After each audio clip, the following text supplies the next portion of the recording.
Hey guys, this is Toowiimii here, and today I'm going to be doing my top 10 problems with Skylanders Swap Force list. Keep in mind when you're watching this video that I'm a huge Skylanders fan and I've collected over 80 characters. And also keep in mind that not all of you will agree with my problems with the game. I mean, you may have liked some of these things in the game, but I don't. So just keep that in mind when you're watching it, and I hope you enjoy. So let's begin. Number 10. Missing supporting characters.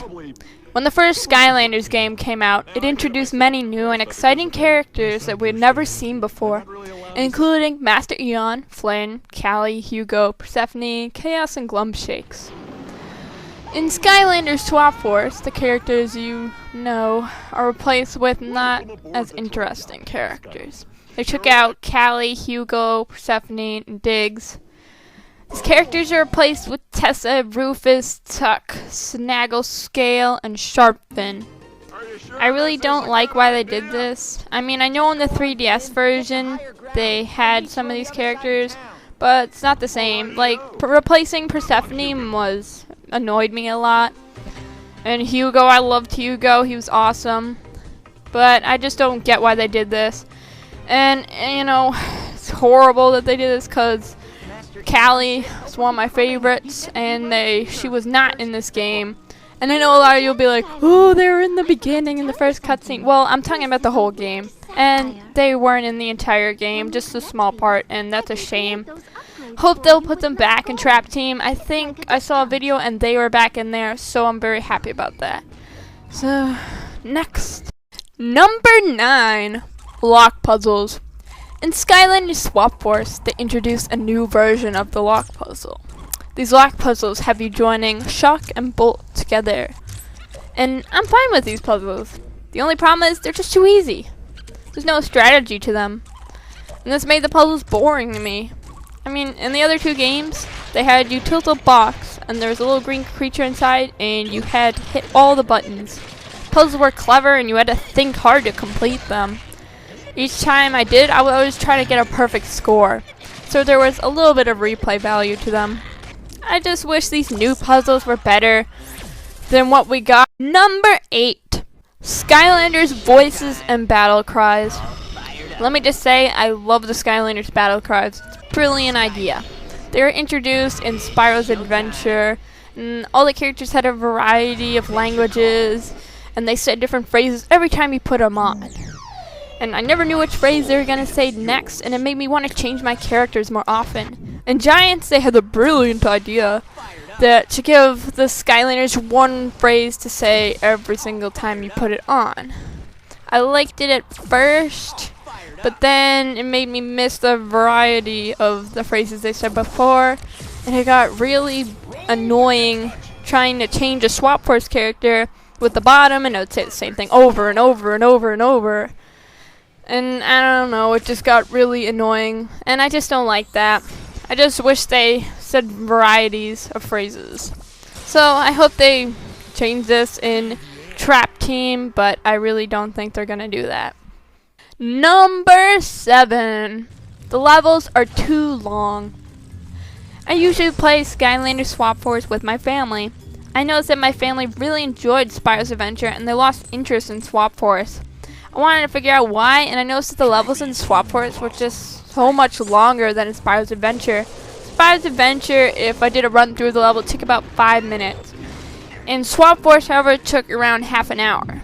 Because of this, there's never enough time to complete all these levels, and my parents are very busy people. Also, when I would play with younger kids, it would take even more time because they didn't know how to jump correctly. These long levels would be fine if you could save at any time, but you can't. Also, the checkpoints were very far into the levels, and it didn't really help because I would forget that I even had the checkpoints. Overall, I like the shorter levels better because the objectives were simpler, and it kept my interest the whole way.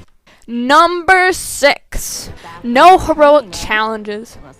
Okay, I thought that having heroic challenges was a genius idea. You would buy a character and it would unlock a new heroic challenge to make your character even more powerful. This led me to collect all the characters and do all the heroic challenges. I don't know why they took them out in Swap Force. Yes, there would be a lot of them to do, but it takes the reason I had to collect them from the first games. Taking them away also takes away my personal value to the character. If I had spent hours doing all the heroic challenges, the character would have more value to me than a character I didn't do it with. I don't know why they took them out, and it really seems like a missed opportunity. Number 5. It's too hard to level up your character. In Skylanders Spiral's Adventure and in Giants, if I wanted to level up my character, I would go to the last level of the game and get tons of experience quickly.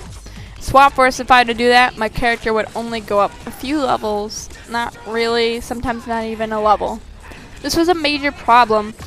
In the previous versions of the game, you'd get charms and use the Lockatron wheel to help level them up faster. Swap Force, you just lose legendary treasures, but I never felt that any of them were really giving me any more experience points, even if I did use them. I would do an entire level and sometimes my character would not even go up a level, or just one or something. And this is a problem because the levels are really long. Just took too long to level the characters and I had too many of them. And it just sucked my enjoyment out of leveling up the characters in the first place. Number 4. Jumping. I know that jumping in Skylanders games has been requested by the fans constantly. Then I asked, was it really needed? There are a few pros to jumping, including evading some enemy attacks and getting places quicker. I personally think the cons of jumping outweigh the pros. Jumping was way too hard. It was too difficult to figure out where my character would land sometimes. This made all the platforming sections kinda difficult. Also, the platforming sections of the game were pointless. If you fell off the edge, it didn't matter. You wouldn't lose health or anything. You would just be placed right back on the platform. Led to all the jumping sections being such an annoyance. If you fell off, there's no consequence to it. In the 3DS version, if you fell off, you would lose health. So, you would not want to fall off. Adding jumping also took away some of the clever block puzzles. They still had them in there, they just weren't as creative as the other two games. Jumping just wasn't needed, and I know plenty of other games where you can't jump, and they're still enjoyable. Number 3. The portal takes too long to load the characters. In Skylanders Spiral's Adventure, I'd put the toy on the portal, and it would instantly be put into the game. Then I would take it off, and it would instantly come right out of the game. Swap Force, this would not happen. In Swap Force, I'd put the toy in, it would take around 2 to 3 seconds to realize the toy was on the portal, then another 10 seconds to show Skylanders element. It would usually take longer than this, and most of the time it would get stuck on the element. This took away so much enjoyment I had from the game. I'd almost never want to change my character because it took too long to load. In Spiral's Adventure, I would change my character all the time because it took no time at all to do it.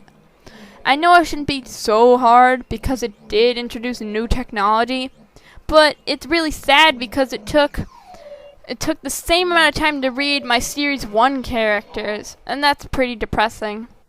Number 2. Cutscenes. Now, to be clear, I don't hate the cutscenes. They had nice graphics, new characters, and a new story. These were my least favorite cutscenes out of the 3 games, though. This is due to their length, characters, and dialogue. In the first game, I really enjoyed the cutscenes because it felt like I was a part of the story and my Skylanders were a part of the story, and that they depended on me. Those cutscenes were also short, quick, funny. It was very funny to watch characters interact with you and each other. The scenes with Chaos and Glumshake were just priceless. In the new game, it feels more like I'm watching a movie than playing a game. The characters would always say Skylanders instead of the Portal Master. This made me feel like my work had no significance at all. The main problem I have with cutscenes is when they are played. They are played at the beginning and end of the level, regardless if you beat the level or not. This would be fine if the cutscenes were skippable, but they're not. And it forces you to watch a good portion of the cutscenes before it lets you skip them. This gets really annoying if you just want to play the level, but you have to sit through a cutscene you've already seen. Number 1. The same speeches over and over. This is the thing that annoyed me the most while playing this game. Let me explain. Whenever you return to Woodborough in the game, you are greeted by Rufus, who tells you what to do. This is fine, but he does this every single time. He does this when you start the game, you finish a level, or challenge. The only problem with it is, it's unskippable. It gets super annoying to hear him just say this over and over. This is not just with Rufus, it's similar with every character you talk to in Woodborough. They say the same speech over and over. This would be fine if you could skip it, but you can't. So you have to listen to it every time. This is a big problem with Tuck the upgrade guide. Go up to him and ask my Skylander to get an upgrade, but he says the same speech every time. Sprou's Adventure, if you did anything, you could skip it immediately. I'd go talk to Callie for all challenges and she said the same speech, but it didn't matter because I could skip it. So this was just my main problem with Swap Force. Even with all these faults, I still love the game. But if you haven't played any of the Skylanders games, I'd try Spyro's Adventure first because I truly think that was the best in the series so far. I hope you guys liked this video, and I hope you watch more of my videos. Thank you for watching.